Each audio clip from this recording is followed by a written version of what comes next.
자, 잘 봐. 일문단 한번 봐. 잘 들어.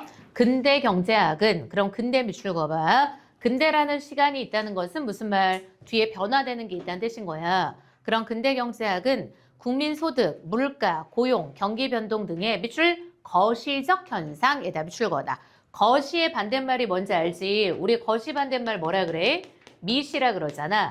그래서 거자가 무슨 거자? 클 거자고 미는 작을 미자야. 크게 보는 거. 이건 디테일하게 보는 거. 알겠지? 그런 거시적 현상을 설명하기 위해서 다양한 모형을 발전시켜 왔대. 그럼 고전학파에다 미출. 아까 우리 대조시켰죠? 고전하고 케인스. 자, 그래서 고전학파는 미출거나 시장의 자율조정 능력에다 미출. 시장의 자율조정 능력. 그럼 얘네들은 자유주의자야, 자유주의자. 그래서 시장이 있잖아. 냅두면 알아서 된다고 하는 거. 그치? 보이지 않는 손에 따라 능력을 가정하면서 강조하며 가격과 임금의 유연성을 전제로. 그럼 봐봐봐. 유연하다라는 건 무슨 말? 변동 가능성이 있는 거야. 그럼 가격도 알아서 움직이고 임금도 알아서 뭐 된다? 움직이게 되는 거다. 그럼 이걸 전제로 해서 완전 고용이 뭐야? 자연스럽게. 제일 중요한 단어는 이거야. 자연스럽게. 자연스럽게 반대말이 뭔데? 항상 반대말을 잘 생각해놔. 자연의 반대말이 바로 뭐야?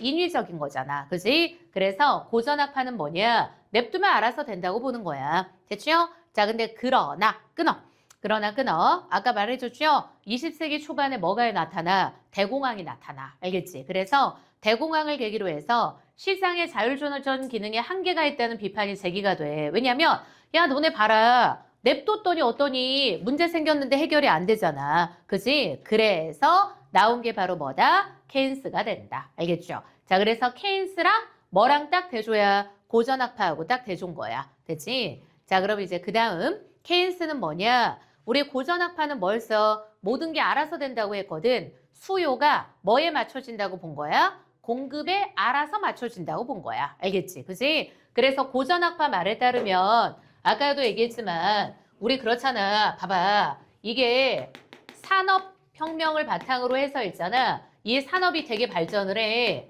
그럼 얘가 발전하면 뭐가 막 늘어나? 공급량이 막 계속 늘어나는 거야. 근데 고전학파는 뭐냐? 이거가 늘어남에 따라서 자연스럽게 뭐도 늘어난다. 수요도 알아서 여기에 맞춰진다라고 했던 거야. 알겠지? 근데 봐봐봐. 물건을 되게 많이 만들어. 근데 어때? 사람들이 그걸 살 만한 뭐가 없어? 여력이 없는 거야. 그리고 또 봐봐. 이런 게 있잖아. 너네 이런 거 들어봤죠? 상품 주기라는 거 들어봤지? 그지? 옛날에는 있잖아. 상품 주기가 지금보다 훨씬 길었었어. 보통 뭘 하나 사지. 그럼 뭘 하나 사면 오래 쓰잖아. 그지? 핸드폰도 마찬가지다. 핸드폰도 있잖아.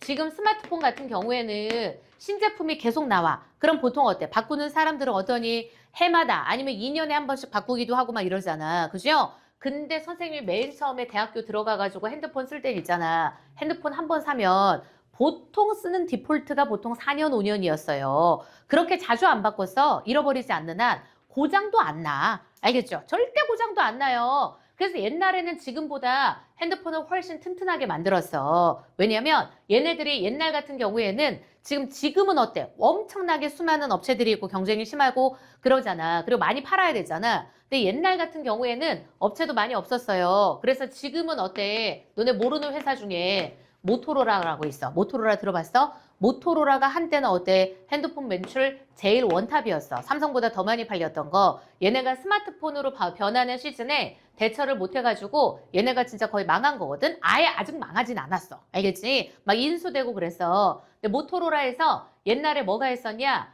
레이저폰, 그리고 그다음 뭐 베컴폰. 우리 왜 축구 선수 중에 베컴 있잖아. 베컴이 광고해가지고 했던 폰이라 그래서 베컴폰만 이런 거 있었어.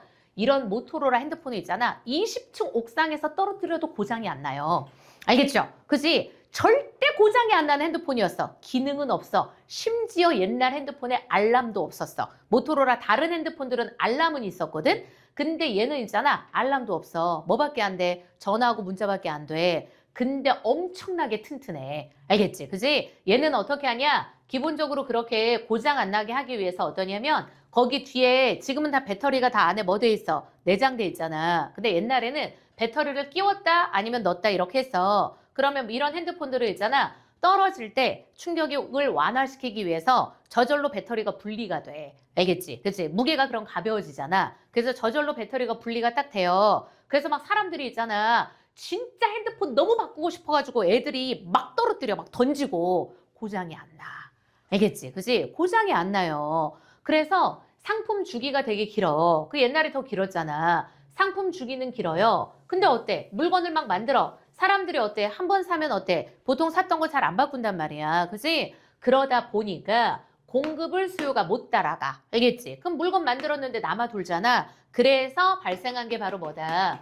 대공황이다. 물론 여러 가지 다양한 이유는 있으나. 알겠죠? 그죠? 그래서 케인스가 강조한 게 어떤 거냐면 야, 수요가 저절로 공급에 안 맞춰져. 뭘 해야 돼? 수요를 어때? 인위적으로 늘려야 해. 라고 하는 게 바로 누군 거야? 지금 케이스가 되는 거야. 알겠죠? 수요를 인위적으로 늘려야 돼. 그럼 수요 늘리기 위해서 뭘 해야 되는 거? 확장적 재정 정책을 펴서 뭐래? 인위적으로 건설해. 그래서 막 건물 지어. 사람들 고용 늘려. 그리고 그다음 소비를 진작시켜. 이런 것들을 하는 거야. 됐지? 그래서 나오죠? 이걸 비판하면서 낮은 총수요가 수요가 얼마 안 돼. 그럼 당연히 소득도 떨어져. 실업률도 어때? 올라가. 그러니까 케인스가 강조하는 건 뭐다? 수요 관리를 해라. 그래서 비출구어 정부 지출 확대에다 비출구어 정부 지출 확대 비출구어. 그래서 거기다가 비출구 꼭 뭐라고 쓰느냐? 재정 정책이라고 쓰면 돼. 알겠지? 우리 케인스 학파에서 강조하는 게 바로 뭐였어? 재정 정책이잖아. 그죠? 정부가 직접적으로 돈을 쓰거나 하는 거야. 됐지? 이게 재정 정책인 거. 됐죠? 그래서 총수요 관리인 거야. 그래서 연결되는 게 바로 뭐다? 요 모형이 된다. 알겠지? 그치? 그래서 밑에 지금 그래프 있고요. 그럼 그래프 밑에 걸 읽을 거야. 이후 밑줄 후대의 누구야? 케인스주의자. 그럼 당연히 케인스를 이어받은 애들이니까 케인스주의자도 뭘 관리하자는 거야? 수요 관리를 하자는 거죠? 그럼 수요 관리하기 위해서 뭐 하자는 거야? 재정 정책을 펴자는 거야. 됐지? 그래서 케인스주의자들은 케인스의 총수요와 관련된 이론을 체계적으로 발전시킨 거죠. 설명하기 위해서 ISLM 모형을 고안을 했다는 거야. 그럼 이 모형은 상품 시장과 우리 아까 체크했어. IS가 상품 시장이고요. 그리고 LM이 바로 뭐다? 화폐 시장이야. 알겠지? 그래서 상품 시장이랑 화폐 시장이 동시에 균형을 이루는 지점. 여기 아까 우리 이렇게 만나는 지점이 균형 지점인 거야. 됐지? 그럼 이 지점을 통해서 단기에 비추고 시간도 되게 중요해. 장기가 아니야. 단기인 거야. 단기의 국민소득이 어떻게 결정되는지를 보여준대. 그럼 IS 곡선은 이자율 변화에 따라 밑줄 이자율 변화에 따른 국민소득의 변화. 아까 우리 썼죠? 지금 이렇게 우하향하는 애들은 어때? Y축부터 보는 거야. 이자율 변화에 따라서 국민소득이 변하는 걸 보여주는 게 뭐다? IS 곡선이 되는 거다. 됐지? 그래서 예를 들어 이자율이 낮아져. 그럼 봐봐봐. 금리가 낮아지는 거야. 그럼 당연히 어때? 요거죠? 소비가 늘어납니다. 투자도 늘어나요. 국민소득이 늘어나는 거야. 그래서 거기 책에다 표시가 돼 있죠? 국민소득 상승에 소비가 촉진되는 거야. 반대로 끊어. 반대로 끊어. 그럼 이제 당연히 어때? 금리가 내려가는 상황이 아니라 올라가는 거죠. 금리가 올라가. 그럼 투자는 감소해. 국민소득하고 소비는 어때? 줄어들게 되는 거야. 됐지? 그럼 이처럼 이자율이 변할 때마다 아까 얘기했죠? 이자율 변화에 따른 국민소득의 변화, 요걸 연결한 게 뭐가 된다? IS 곡선이 된다. 됐지? 그래서 일반적으로 뭐가 돼? 우하향하는 거야. 됐지? 오케이? 자, 이제 그 다음 끊어. 이제 문단 바뀌어. 그럼 칠판 봐. 우리 어디까지 읽었어? IS까지 읽은 거야. 그리고 이제 뭐 나와? LM이 나와. 알겠지? 그럼 LM은 어떤 거냐? 한편 사람들의 소득이 증가하잖아. 그럼 물건을 사고 서비스를 이용하는 활동이 많아져. 그럼 뭐도 늘어나? 화폐 수요도 늘어나. 그래서 요거 알겠죠? 소득이 많아져. 그럼 뭐가 늘어난다? 화폐 수요가 늘어난다. 알겠죠? 그지? 그래서 수요는 올라가게 돼. 근데 하지만 여기 중요한 거 나와. 밑줄거나 중앙은행에다 밑줄거. 자, 우리 LM 모형은 어떤 거냐면 중앙은행이 있잖아. 공급량을 지금 공급하는 통화량을 경제 내부에서 결정할 수 없는 요인으로 보는 거야. 알겠죠? 그래서 이 말이 이 말이야. 통화량을 뭐 시켜놔? 고정시켜 놔두는 거. 알겠지? 그래서 다음에 나오죠? 외생적으로 밑줄 외생적으로 일정하게 고정에다 밑줄고. 알겠죠? 그래서 외생적인 거야. 요거야 요거. 중앙은행을 뭐로 보는 거야? 외적인 거. 외생적인 걸로 보는 거야. 그래서 통화량은 뭐 돼 있어? 고정돼 있어. 알겠지? 통화량 조절하는 거 아니야. 됐죠? 그럼 공급량이 고정돼 있으니까 뭐에 따라서? 수요에 따라서 뭐가 자동적으로 조절된다? 금리가 자동적으로 조절된다. 요건 거야. 됐지? 그래서 그 다음 이는 소득이나 이자율이 변해도 밑줄, 여기 밑줄 그어 공급되는 돈의 양은 변하지 않는다. 알겠죠? 그죠? 그래서 공급되는 돈의 양이 변하지 않아. 그게 무슨 말하고 똑같아? 요 말하고 똑같아. 통화량이 뭐 돼 있다는 거? 고정돼 있다는 거. 알겠지? 그지? 통화량 고정인 거야. 자, 그럼 봐봐. 그럼 소득이 늘어나. 그럼 연결해. 화폐 수요도 어때? 늘어나. 그럼 시중에 뭐는 부족해져? 유동성은 부족해져. 너네 봐봐봐. 잘 들어. 뉴스 보다 보면 유동성이라는 단어를 많이 들어볼 거야. 유동성이라는 게 어떤 거냐면 돈이 도는 걸 뭐라 그래? 유동성이라고 하는 거야. 그래서 우리 봐. 유동성이 높다, 유동성이 낮다 이런 말 있어. 그럼 유동성이 높다는 건 무슨 말? 돈이 잘 돌아. 알겠죠? 그리고 유동성이 낮은 건 어때? 돈이 잘 못 돌아. 막혀 있는 거야. 그럼 사람들이 봐봐봐. 화폐 수요가 많아진다는 건 뭐냐? 내가 돈을 꽁꽁 이렇게 어때? 갖고만 있는 거야. 그러니까 밖에 안 나와. 알겠지? 그러니까 돈이 잘 못 도는 거야. 됐죠? 그래서 화폐 수요가 높아지다 보니까 지금 유동성이 떨어지게 되지. 그래서 이에 따라서 밑줄 수요 초과가 돼. 자, 그래서 칠판 봐. 수요 초과라는 게 무슨 말? 얘가 너무 많아지는 거야. 공급을 상회하게 되는 거죠. 공급량보다 더 많아지게 되는 거. 됐지? 그럼 이때 봐봐봐. 그럼 봐봐. 이자율이라는 건 어때? 이건 자동적으로 결정되는 거예요. 알겠죠? 그럼 당연히 어떠냐? 공급과 수요가 균형을 찾기 위해선 금리가 뭐라면 돼? 상승하면 되는 거야. 알겠지? 그지? 우리 봐봐. 항상 똑같아. 이걸 이해를 하는 게 되게 중요해. 경제를 이해할 때 있잖아. 칠판 봐봐. 금리라는 것은 있잖아. 일종의 돈의 가격, 돈의 대가라고 생각하면 편해. 알겠죠? 그리고 내가 경제를 이해할 때 돈을 뭐라고 생각하면 더 편하냐? 돈도 상품이라고 생각해야 돼. 알겠죠? 돈도 상품이라고 생각해야 돼. 알겠지? 그래서 금리는 일종의 뭐다? 돈의 대가다. 그럼 당연히 어때? 수요가 공급을 초과해. 그럼 당연히 뭐가 올라가?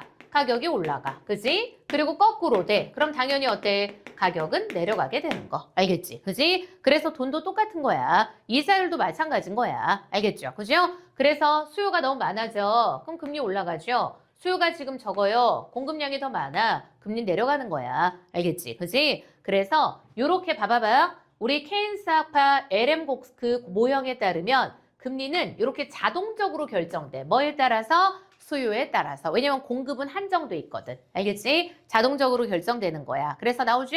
당연히 금리는 뭐 할 수밖에 없어. 수요가 많아지니까 올라갈 수밖에 없는 거야. 그럼 금리가 올라가. 그럼 예금이나 채권과 같은 이자 주는 자산으로 바꾸려고 하니까 현금을 보유하려고 하는 유인은 뭐 되겠어? 줄어들게 되는 거지. 알겠지? 그지? 그래서 어떻게 되는 거냐? 금리가 막 한없이 올라가진 않아. 알겠지? 그지? 사람들이 어떤 거냐? 금리 올라갔네? 그럼 나 이거 어때? 지금 은행에다 예금해야 되겠다? 이자 받아 먹어야지? 뭐 이렇게 생각이 또 바뀌고. 그죠? 그래서 자율적으로 뭐 돼? 조정이 돼. 그럼 이처럼 통화량을 중심으로 밑줄 소득이 증가할수록 잘 봐요. 요거 설명하는 겁니다. LM은 뭐라 그랬어? 국민소득 변화에 따라서 뭐가 바뀌는 거? 이자율이 바뀌는 거. 알겠지? 그래서 소득에 따라 지금 이자율도 함께 올라가는 관계, 그게 바로 뭐다? LM 곡선이 되는 거다. 알겠죠? 됐지? 자, 그래서 LM은 뭐다? 우상향하는 거야. 됐죠? 자, 그리고 그 다음 IS하고 LM이 만나. 그럼 이 점이 바로 뭐가 돼? 단기에다 줄 긋는 거야. 맨 밑에. 얘가 바로 무슨 균형이다? 단기적인 균형이 되는 거다. 알겠지? 장기 아니에요. 단기인 거야. 됐지? 그지? 자, 그럼 잘 봐봐. 우리 어디까지 읽은 거야? 여기까지 읽은 거야. LM까지. 됐죠? 자, 그럼 이제 그 다음 오른쪽 페이지. 자, 이제 9쪽입니다. 자, 근데 이 ISLM 모형은 있잖아. 5, 60년대 같은 경우에는 기본 분석 툴로 활용이 잘 돼. 그래서 잘 봐. 요거 되게 중요해. 정부의 밑줄, 재정 확대, 세금 인하와 같은 정책적 변화에다 밑줄 그어놔. 재정 확대, 세금 인하와 같은 정책적 변화에다 밑줄 그어. 거기다 밑줄 긋고 무슨 정책이라고 써야 돼? 재정 정책이라고 쓰는 거야. 이걸 이해를 잘하려면 지금 LM 모형은 뭐다? 재정정책을 펴는 거다. 정부가 재정정책을 펴는 거야. 그래서 요 재정정책을 통해서 뭘 이동시키는 거라 그랬어? IS 곡선을 뭐 한다? 이동시키는 거라 그랬죠? 그래서 아까 우리 IS 곡선 이동시키는 거 배웠죠? 지금 봐라. 왼쪽으로 이동시키는 건 어때? 이건 긴축이야. 그리고 오른쪽으로 이동시키는 게 뭐가 되는 거? 확장이 되는 거. 알겠지? 그지? 그래서 나오지. 봐라. 이동시키면 그 결과 일정한 금리 수준에서 총 수요는 뭐 되게 돼? 증가해. 오른쪽으로 가면. 알겠지? 그럼 봐봐봐. 칠판 한번 봐. 오른쪽으로 간다는 말이 요거예요. 그럼 이렇게 갔어. 그럼 같은 금리 수준에서 원래 국민소득이 여기였는데 뭐가 돼? 국민소득이 더 늘어나게 되는 거죠. 그지? 그래서 IS 곡선을 오른쪽으로 이동시키는 게 확장 정책인 거야. 알겠지? 됐지? 자, 그리고 그 다음 반대로 앞에서 끊어. 반대로 앞에서 끊어주는 거야. 긴축의 답이 출구. 그럼 긴축은 뭐 하는 거? 조이는 거죠? 그럼 얘는 IS를 어디로 이동시켜? 왼쪽으로 이동시키면 돼. 그지? 그러면서 총 수요를 줄여. 그래서 이제 경기 과열을 막는 거야. 됐죠? 자, 그럼 이 IS 곡선의 이동은 일정한 금리 수준에서 봐라. 금리를 인위적으로 조절하는 거 아니에요. 알겠지? 얘는 금리 인위적 조절 아니야. 자동적 결정이야. 이건 무슨 정책 펴는 거라 그랬어? 재정정책 펴는 거라 그랬어. LM은. 그지? 달성 가능한 국민소득 수준 자체가 변화함을 의미해. 그래서 경제는 어때? 새로운 균형점. 그럼 칠판 한번 봐. 새로운 균형점이라는 게 뭐겠어? 잘 들어. 원래 그래프가 이렇게 생겼을 땐 균형점이 여기였어요. 근데 내가 뭘 폈어? 긴축적인...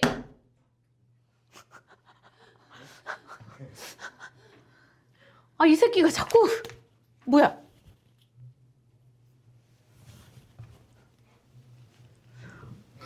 지원아, 충격받았니? 원래 이런 사람인 줄 알았지. 왜? 아, 지금 놀 데가 없잖아. 죽어가지고 시체를.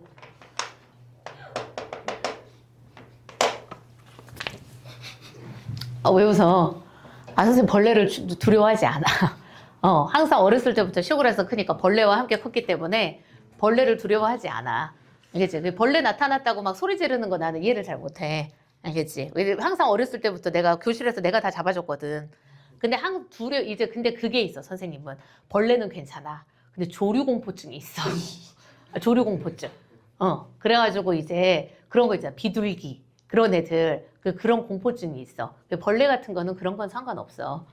자, 왜? 자, 그래가지고 그런 거 있다며. 당근에 진짜 별의별 거 다 올라오잖아. 자, 벌레 나타났다고 자기네 집에 와가지고 벌레 잡아주시면 10,000원 드립니다. 그래가지고 우리 조교가 자기 친구가 진짜 그걸 했다는 거야. 그래가지고 근데 올리자마자 그 건물에 있던 사람이 연락이 와가지고 와서 잡아줬대. 어떤 다른 여자가. 그래가지고 꿀이지 개꿀. 벌레 잡아주면 10,000원 준다 그래가지고 와가지고 벌레 잡아주고. 자, 잘 봐. 그래서 지금 밟아봐. 원래는 균형점이 어디였냐? 여기였던 거야. 근데 IS가 어디로 이동해? 만약에 왼쪽으로 이동해. 그럼 균형점이 어디로 내려가? 밑으로 내려가는 거지. 알겠지? 그래서 이렇게 새로운 균형점에 도달해. 즉, 새로운 총수요와 총공급의 균형점이 형성이 된다. 됐죠? 자, 그럼 여기까지 끊어. 여기까지 끊는 거야. 그럼 여기까지가 바로 뭘 설명한 거냐? IS, LM 모형을 설명한 거예요. 알겠지? 그지? 자, 그러나 이 IS, LM 모형은 아까 얘기했었죠? 70년대 때 뭐가 있어? 오일 쇼크가 나타나요. 그치? 유가가 급등을 하는 거야. 지금 수준보다 더 심하게. 알겠지? 그래서 나타난 게 뭐냐? 스태그플레이션. 아까 얘기했었죠? 스태그플레이션이라는 게 뭐라 그랬어? 경기는 불황이야. 근데 뭐는 올라? 유가가 올라가니까 물가가 올라버리는 거야. 물가 상승률이 올라가. 그럼 이런 걸로 인해서 한계가 나타나지. 이후 앞에서 또 끊어. 그럼 시간이 바뀌는 거야. 그럼 중앙은행의 통화정책이다. 형광펜에. 그럼 이제는 봐봐. 앞에는 봐라. 케인스 학파는 통화정책이 아니에요. 무슨 정책이야? 재정정책이야. 그지? 근데 이제 등장하는 MP는 바로 뭐냐? 중앙은행의 무슨 정책? 통화정책으로 가는 거야. 됐지? 자, 그래서 통화정책이 실제 경제에 미치는 영향을 보다 현실적으로 설명하기 위해서 무슨 케인스 학파? 신케인스 학파. MP 모형은 신케인스 학파야. 알겠지? 그럼 신케인스 학파에 MP 모형이 등장하게 돼. 그럼 ISMP는 뭐냐? 기존의 뭐는 똑같아.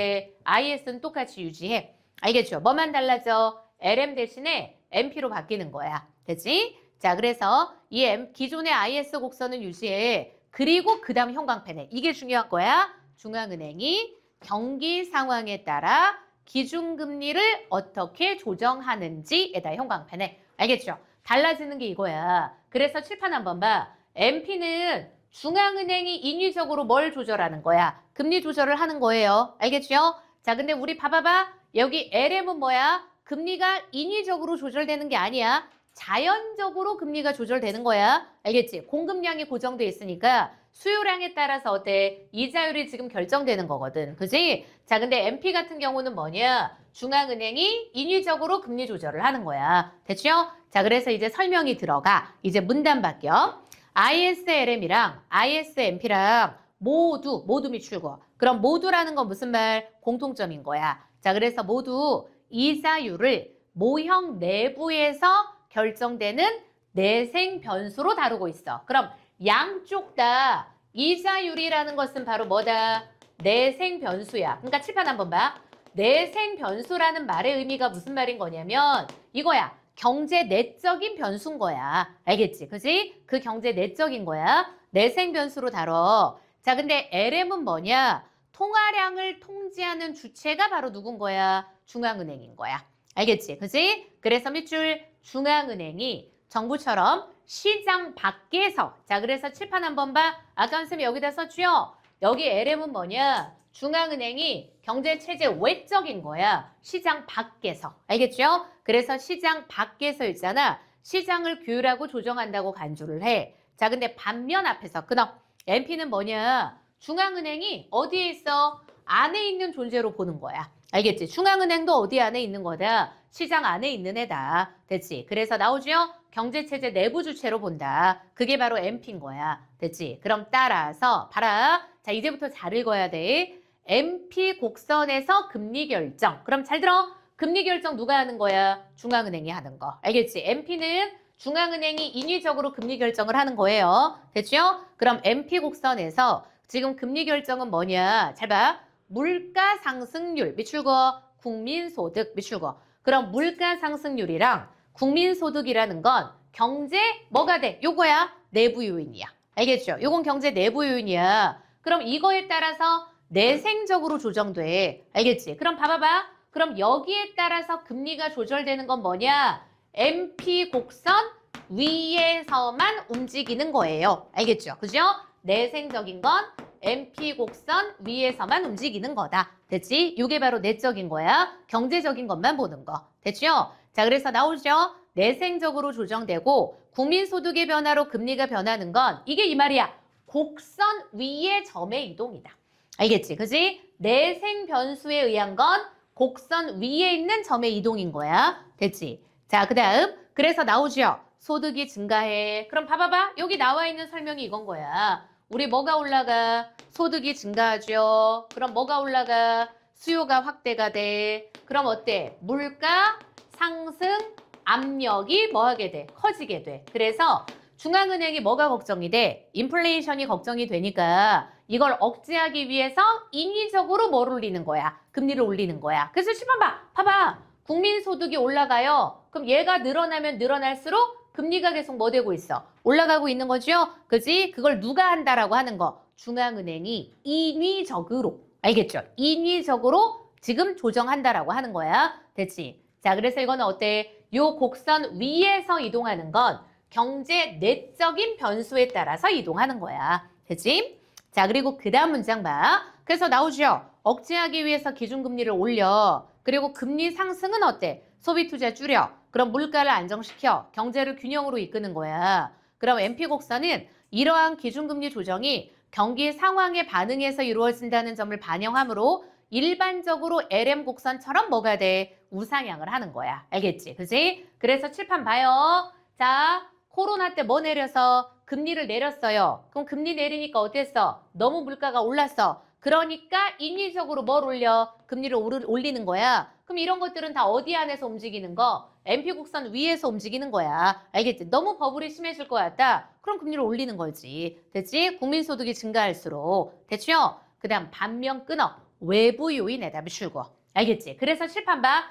외부 요인이 이건 거야. 알겠지? 그러니까 내부는 뭐냐? 경제적 요인이야. 근데 외부라는 건 뭐냐? 정치적이고 정책적인 거야. 알겠지? 그지? 그 정책을 결정하는 사람들의 어때? 뭔가 자기 생각, 신념, 아, 우리나라 이렇게 해야 되겠다. 이런 방향으로 가야겠다. 이런 것들이야. 그게 바로 뭐가 되는 거냐? 외부 요인인 거야. 됐지? 그래서 나오죠?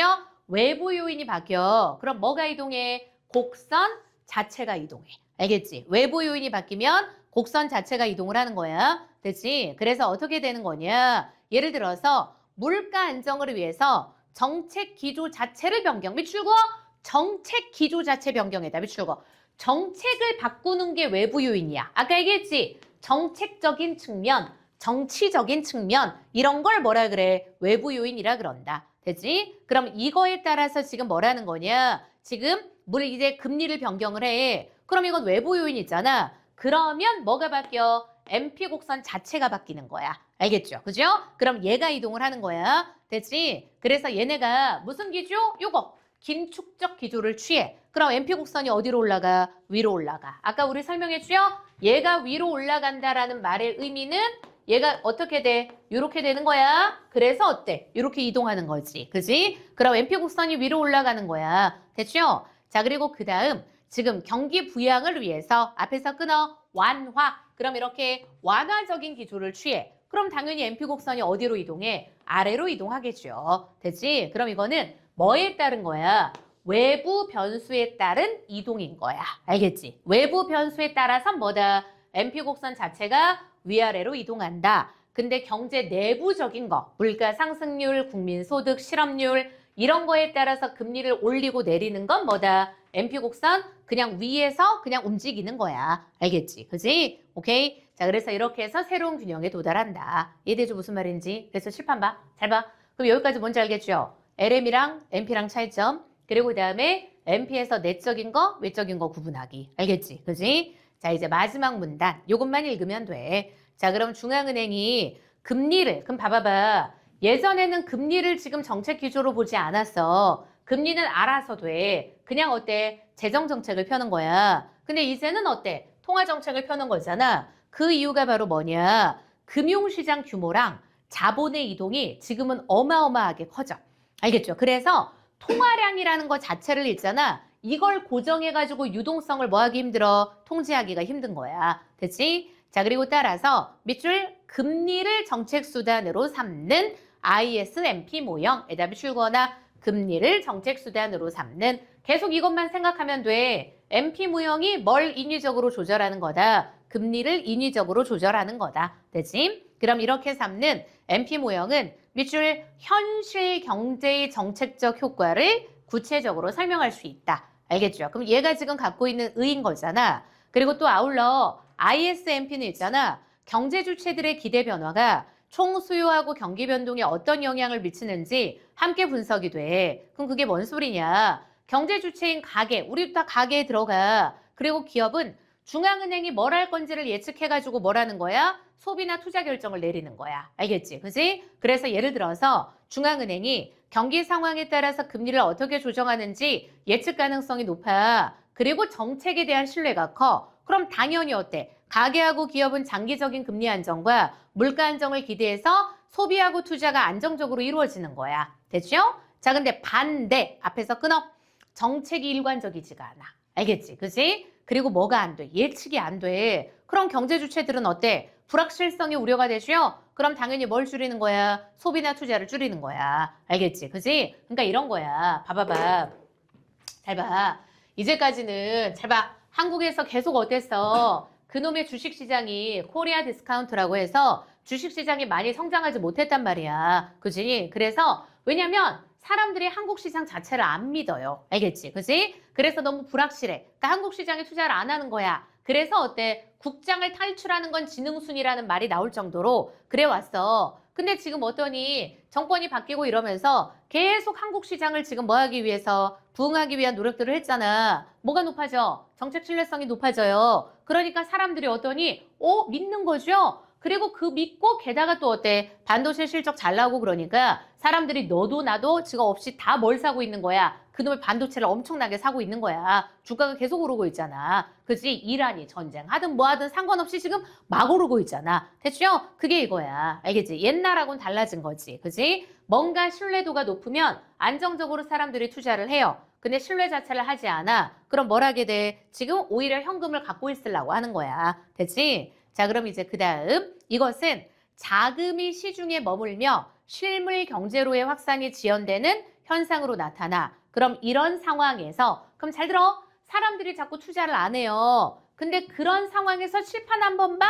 이 미친 새끼들이 아무 생각 없이 있잖아. 재정 정책을 펴는데 어디로 옮겨? IS를 어디로 가? 왼쪽으로 이동시켜버리는 거야. 그럼 안 그래도 사람들이 어떠니 주머니를 꼭 닫았어. 정책에 대해서 지금 불확실하고 믿지를 못하니까 사람들이 안정적으로 투자를 안 하고 돈을 안 쓰고 있는 상황에서 그것도 분석을 똑바로 하지 않고 IS 곡선을 왼쪽으로 이동해. 그럼 경기가 완전 뭐 되겠어? 위축되겠죠. 알겠지? 그래서 나오지 이렇게 얘가 왼쪽으로 이동하면 총수요가 위축돼. 그럼 당연히 화폐에 대한 선호가 증가해. 기준금리 인하의 어때? 효과가 약화되기도 하는 거야. 알겠지? 아무리 잘 들어. 자, 칠판 한번 봐. 이거야. 금리를 있잖아.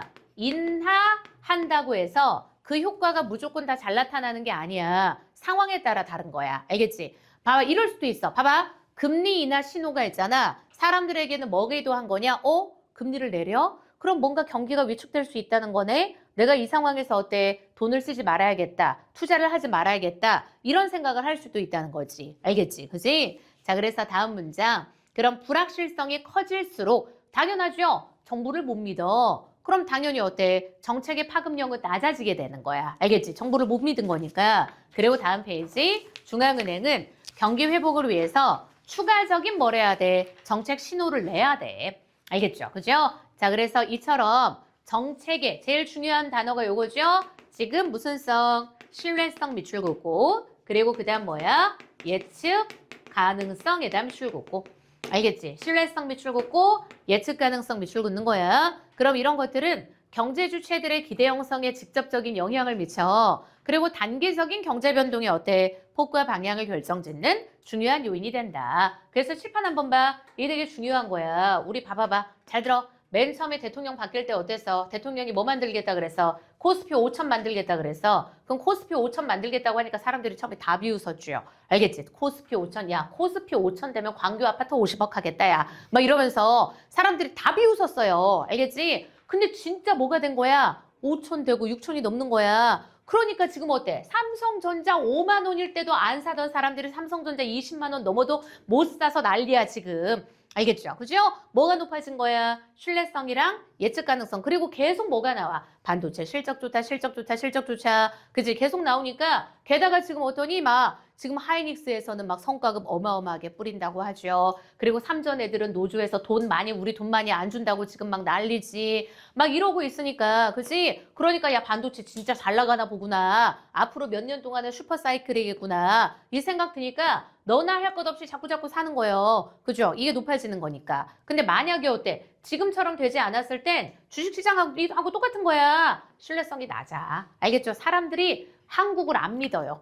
알겠죠? 그지? 한국 안 믿어. 야, 국장을 왜 하냐? 코스피를 왜 해? 야, 그 돈 갖고 그냥 빨리 미장으로 가. 다 사람들이 하는 말이 그거였어. 그리고 또 어때? 예측도 잘 안 돼요. 알겠지? 그놈의 공매도부터 시작해가지고 오르다가 떨어지고 막 이러니까 아무리 실적 좋아도 어떤 거냐? 야, 뭔가 안 될 것 같아.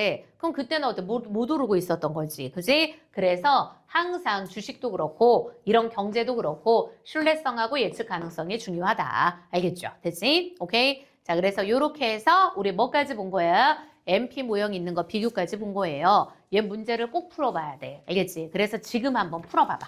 지금 한번 풀어보십시오. 윗그리한 내용으로 적절하지 않은 걸 고르라 그랬잖아. 그럼 일단 봐. 1번.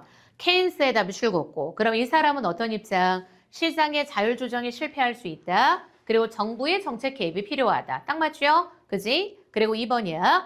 대공황의 답이 출구고. 그럼 대공황이 뭐가 돼? 고전학파에 대한 비판, 그리고 뭐가 등장하게 돼? 케인스가 등장하게 돼. 그지? 자, 그리고 3번 MP 모형이야. 그럼 MP는 어때? 스태그플레이션으로 인해서 지금 기존의 LM 모형이 갖고 있던 한계, 거기에 대한 대안으로 등장한 게 뭐다? MP가 된다. 그지? 자, 그리고 4번 고전학파에다 비출. 그럼 얘는 뭐냐? 가격하고 임금의 유연성이 전제가 된다면 시장의 자율조정 능력을 통해서 뭐가 달성된다고 본 거야? 완전 고용이 달성된다고 본 거야. 그지? 정답은 5번이죠. 자, 정책 당국이 미출구어 물가 상승률 미출국고 경기 과열 정도 미출구어. 그럼 이건 어때? 경제 무슨 변수? 내부 변수. 알겠죠? 그지? 거기에다 미출국고 요건 요거에 해당하는 거야. 내부 변수에 해당하는 거. 알겠죠? 그러니까 이거는 내생적 결정. 외생이 아니야. 무슨 결정이야? 내생적 결정이라고 바꿔주면 돼. 알겠죠? 됐죠? 외생적인 건 요거야. 뭐의 변화? 정책 기조의 변화, 정치적인 입장의 변화. 요게 바로 외생이야. 됐지? 자, 그 다음 13번. 13번은 뭐랑 뭐 비교하는 거야? LM이랑 MP랑 비교하는 거. 그지? 자, 그럼 일단 1번. 기억이 LM이야. 중앙은행 미출국고 내부 주체 X. 알겠죠? 우리 LM에서는 중앙은행이 내부가 아니라 뭐 외부로 보는 거. 자, 그리고 2번. 니은은 자 2번 고르면 안 돼. 2번 매력적이야. 니은이 바로 뭐냐? 화폐 통화량이 이자랑 국민소득에 의해 결정된다. 근데 너네 봐봐. 자, 인과관계를 똑바로 봐. MP 모형에서는 있잖아. 통화량이라는 것 자체가 이자랑 국민소득에 따라서 통화량이 결정된다라는 게 아니야. 알겠죠? 그지? 그래서 봐봐. 자, 하나만 예를 들어보자. 국민소득에 따라서 통화량이 결정되는 거 아니에요. 알겠죠? 그죠? 요 상황에서는 어떤 거냐면 봐봐. 오히려 있잖아. 통화량이 늘어나고 통화량이 줄어드는 거에 따라서 뭐가 결정될 수 있어? 국민소득이 결정될 수 있는 거. 알겠지? 그지? 그래서 칠판 봐. 이런 거야. 봐봐봐. 내가 중앙은행에서 있잖아. 예를 들어서 금리를 내려. 그지? 그러면 금리를 내리잖아. 그럼 금리를 내리면 시중에 뭐가 많이 돌게 돼? 유동성이 공급이 돼. 알겠죠? 그래서 금리 내리면 있잖아. 보통 이런 걸 보고 유동성이 확대된다 그러거든? 그럼 시중에 돈은 뭐가 많아지는 거냐? 통화량이 많아지는 거야. 알겠지? 그지? 그래서 이렇게 통화량이 많아져. 그럼 통화량 많아지면 뭐가 늘어나? 투자도 늘어나고. 그지? 그럼 여러 가지 늘어나다 보니까 수요도 늘어나. 그러면서 자연스럽게 어때? 국민 뭐도 늘어나게 돼? 소득도 늘어나게 되는 거야. 알겠지? 그지? 그래서 기본적으로 인과가 이게 잘못됐어. 알겠죠? 그죠? 금리에 따라서 뭐가 바뀔 수 있는 거야? 소득이 바뀔 수 있고 그리고 통화량이 바뀔 수 있는 거. 알겠죠? 그죠? 그래서 거꾸로야 거꾸로. 지금 소득에 따라서 뭐가 되는 게 아니야. 통화량이 결정되는 게 아니야. 알겠지? 그지? 자, 그리고 3번. 기억은 화폐시장만, 니은은 상품시장, 화폐시장 모두. 아니야. 양쪽 다 뭘 봤어? 상품하고 화폐를 본 거죠. 그지? 정답은 몇 번? 4번인 거죠? 기억은 잘 들어. 통화량을 통한. 왜냐면 얘는 통화량은 고정시켜놔. 그러니까 이걸 고정하니까 금리가 뭐 돼? 자율적으로 조절되는 거야. 그지? 그리고 그 다음 니은은 뭐냐? 지금 얘는 어때? 통화량을 고정하는 게 아니라 통화량이 유동적인 거고 뭘? 이자율, 금리를 인위적으로 조절하는 거야. 얘가 좀 더 어때? 현실적인 방법이 된다. 그래서 4번이 정답. 됐지? 그리고 5번은 절대 고르면 안 되죠. 됐죠? 자, 그리고 지금 이걸 이해를 잘해야 돼. 14번. 얘가 바로 뭐가 돼? MP가 되는 거지. 그럼 이제 요거 이해하면 쉬워. 자, 그럼 간다. 일단 MP가 우상향 미출구어. 그럼 우상향이라는 건 무슨 말? 국민소득이 늘어날수록 중앙은행이 뭘 한다는 거야? 기준금리를 인상하는 거야. 알겠지? 왜냐면 소득이 늘어나면 사람들이 어때? 수요가 늘어나죠? 그러다 보니까 어때? 인플레이션이 발생할 수 있는 거야. 그래서 뭐도 올려? 금리도 오르는 거야. 되지? 자, 그리고 2번 봐. 국민소득이 감소해. 그럼 기준금리를 뭐 하는 거야? 인하하는 거죠? 그럼 이거는 MP 곡선산에서 금리가 밑줄 내생적에다 밑줄고.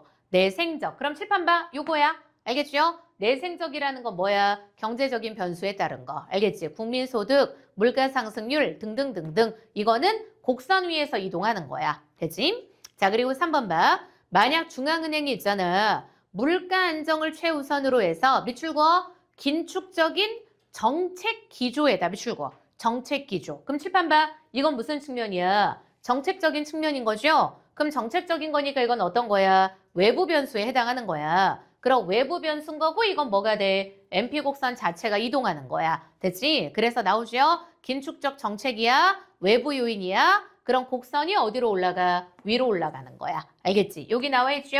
긴축적인 거 곡선 위로 가는 거야. 됐지? 자, 그리고 4번이 정답이야. 잘 봐봐. 지금 4번은 뭐냐?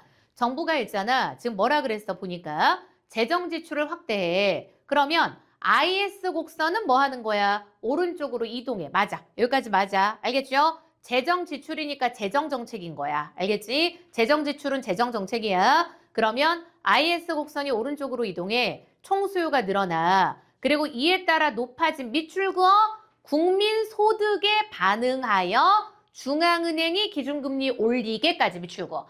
국민 소득에 반응하여 중앙은행이 기준금리를 올리게까지 미출구어. 그럼 칠판 봐. 이거 봐. 소득에 반영해서 금리를 올려. 그럼 이거는 어떤 거야? 내부 변수인 거지. 그럼 내부 변수인 거니까 어때? 곡선 위에서만 이동하는 거지 곡선 자체가 이동하는 게 아니야. 알겠지? 그지? 그래서 4번이 틀린 거야. MP 곡선 자체가 이동하지 않아요. 알겠죠? 됐지? MP 곡선 자체가 이동하는 게 아니라 MP 곡선 그냥 위에서 이렇게 움직이는 거야. 알겠죠? 됐지? 그래서 똑바로 읽어야 돼. 소득은 뭐다? 경제 내부 변수. 됐지? 그리고 5번 봐. 5번은 뭐냐? 경제 불확실성이 커져. 기업과 가게가 소비와 투자를 줄이는 거야. 그럼 당연히 어때? 이거는 긴축적인 재정 정책인 거잖아. 그럼 IS 곡선이 어디로 가는 거야? 왼쪽으로 갈 수 있는 거죠? 그지? 그리고 그 다음 총수요가 감소해. 그럼 이 경우에 기존의 균형점 2보다 좌하향한 위치로 가겠죠. 왜냐면 봐봐. IS가 뭐 되는 거야? 이동을 해. 그럼 어때? 다 기존의 여기야. 근데 균형점이 어디로 이동해? 일로 이동하는 거지. 그러니까 뭐 되는 거야? 좌하향하게 되는 거. 알겠죠? 그래서 균형금리랑 국민소득은 뭐 된다? 낮아지게 된다. 알겠지? 그지? 그래서 4번이 정답이 되는 거. 됐죠? 오케이? 그러니까 요거 갖고 장난친 거야. 내부냐? 외부냐? 됐지? 그리고 그 다음 15번 문제. 잘 봐봐. 15번은 보기 딱 봐봐. 2020년 초에 코로나19 팬데믹이 국내 경제를 강타하면서 소비 투자 급감에다 비추고 소비 투자 급감, 수출도 위축된 거야. 수요가 감소한 거죠. 그럼 이에 대응해서 한국은행은 우리 중앙은행이잖아. 기준금리를 사상 최저 수준인 0.5%까지 인하를 한 거야. 그럼 금리 인하한 거니까 뭐가 되는 거야? 통화정책. 알겠죠? 그죠? 자, 그리고 금융시장에 뭘 확대해? 유동성 공급을 확대한 거. 그러니까 유동성 공급 확대했다는 게 무슨 말이야? 시중에 돈이 막 돌게 만들어준 거야. 됐지? 자, 그리고 동시에 앞에서 끊어. 정부 미출고. 그럼 봐봐. 중앙은행이 편 건 뭐다? 통화정책이다. 그리고 정부가 하는 건 뭐다? 재정정책인 거다. 알겠지? 그지? 정부가 하는 건 재정정책인 거야. 됐죠? 자, 그래서 정부는 한국판 뉴딜과 같은 미출 확장적 재정정책에다 미출고. 됐죠? 그래서 수요를 보완을 한 거야. 그럼 이런 조치는 기업의 자금 조달 비용을 줄이고 가계 소비 심리를 일정 부분 회복시키는 데 기여해. 그러나 밑줄 팬데믹 초기에다 미출고. 그럼 초기엔 어때? 높은 불확실성. 아까 우리 얘기했었죠? 이게 되게 중요해. 신뢰성이랑 예측 가능성이 중요하단 말이야. 근데 아무리 정부에서 그렇게 시그널을 줘도 불확실성이 너무 강한 거야. 그러니까 자금이 어때? 시중에 머무르게 되고 실물 경제로 확산하는 건 좀 느려진 거지. 그지? 자, 그래서 이에 대해서 한국은행이 뭘 또 보내줘? 추가적인 시그널을 보내줘. 그래서 추가적인 시그널이 뭔 거야? 기준금리 인하와 함께 정책 방향과 목표를 명확히 알리는 밑줄 공식 발표를 통해서 커뮤니케이션 전략도 병행을 했다. 이게 바로 뭐가 되는 거? 추가적인 시그널인 거야. 알겠지? 그지? 됐죠? 그래서 우리 봐봐봐. 보통 이런 추가적인 시그널을 주잖아. 가장 대표적으로 우리 봐봐. 요즘에 느낄 수 있었던 건 어떤 거야? 환율 문제. 알겠죠? 그래서 지금은 1,500원 밑으로 원달러 환율이 내려왔지만 원달러 환율 얼마 넘었었어? 1,500원도 넘었었잖아. 그럼 넘었을 때 계속 어때? 사람들이 야 이거 지금 뭐 달러 좀 바꿔놔야 되는 거 아니냐 지금이라도 막 이러다가 큰일 나겠다 자꾸 이러고 정부에서든 한국은행에서든 자꾸 발표해도 안 믿는 거야. 그럼 계속 어떻게 해줘야 돼? 추가적인 시그널을 보내야 돼요. 알겠지? 그지? 됐죠? 그래서 자꾸 그런 걸 보여줘야지. 그리고 그렇게 보내서 환율이 어떻게 되는 거 뭔가 이렇게 떨어지는 게 지금 실감이 돼야지 아 정부가 똑바로 하고 있는 거구나 라는 걸 느끼게 되는 거지. 그지? 자 그래서 잘 봐. 일단 1번 팬데믹 초기에 답이 출고. 그럼 초기는 어땠어? IS 곡선의 위치가 그 이전에 비해서 어때? 왼쪽 이동의 답이 출고. 왜냐면 긴축된 거니까. 그래서 총 수요가 뭐 될 수 있겠어? 위축되었을 수 있겠죠? 자, 그리고 2번 확장의 답이 출고. 그럼 확장적 재정 정책이 바로 뭐야? 정부 정책 기획을 통해서 뭐라는 거? 수요 관리를 하는 거야. 그지? 그리고 3번 아예 한국은행의 공식 발표는 뭐냐면 경제 주체의 기대 형성이 경기 변동에 미치는 영향을 중시하는 ISMP 모형의 시각과 비슷하다. 마지막 문단에 읽었던 거죠? 시그널을 줘야 되는 거야. 그지? 자, 그리고 그 다음 4번. 한국은행의 기준금리 인하에도 불구하고 실물 경제로 자금이 확산되지 못한 건 불확실성 때문에 정책 효과가 약화된 거, 제약된 거라고도 볼 수 있다. 맞죠? 그지? 정답은 5번이야. 왜냐하면 잘 봐봐. 한국은행이 경기 상황에 반응하여 밑줄 기준금리 최저 수준으로 조정해 답이 출고. 그럼 봐봐봐. 기준금리를 인위적으로 조절하는 건 무슨 모형이야? MP 모형이에요. 알겠죠? 그지? 기준금리를 인위적으로 조절하는 건 MP야. 지금 LM은 어때? 금리 조절하는 거 아니에요. 저거는 금리는 알아서 돼. 통화량을 고정시켜 놨기 때문에. 그지? 근데 기준금리를 인위적으로 조절하는 건 바로 뭐다? MP가 되는 거야. 그래서 밑에 고쳐놔. 뭐가 돼? ISLM이 아니라 ISMP야. 알겠지? 앞에 말도 틀려. MP는 어때? 요거죠? 중앙은행을 뭐로 보는 거야? 내적인 주체로 보는 거야. 됐지? 그래서 뒷부분이 틀린 거. 이해되지 무슨 말인지? 그래서 요 문제는 어때? MP하고 LM하고 장난친 거야. 알겠죠? 됐죠? 오케이? 그래서 만약에 학교 시험에서 요게 나오면 뭐 갖고 이거 그래프 이동 갖고 내는 거예요. 알겠지? 그지? 그래프 갖고 내는 거야. 그래프 갖고. 알겠죠? 자, 그 다음 16번은 쉽죠? 3번. 왜냐하면 물건이나 영역, 지위 따위를 차지하는 건 뭐라고 부르냐? 이거는 점유라고 해. 무엇을 점유, 잠깐 틀려가지고 웃은 거야?